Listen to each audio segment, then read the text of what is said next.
Центральной бане Амги завершили капитальный ремонт. Здание, построенное в 1981 году, было в плачевном состоянии. Сырость, перепады температуры и другие факторы сделали свое дело.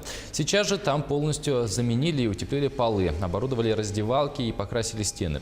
Также появилась гардеробная и зона отдыха. Ремонт обошелся в 3 миллиона рублей. Несмотря на затраты, тарифы остались прежними.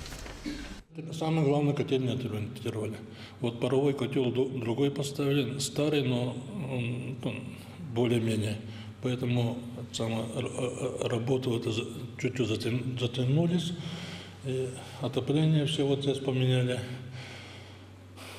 И поэтому ремонт чуть-чуть затянулся. Но ничего, население, думаю, поймет, оценит наш труд. Когда человек чистый, у него душа тоже чистая, у него настроение поднимается, работать легче.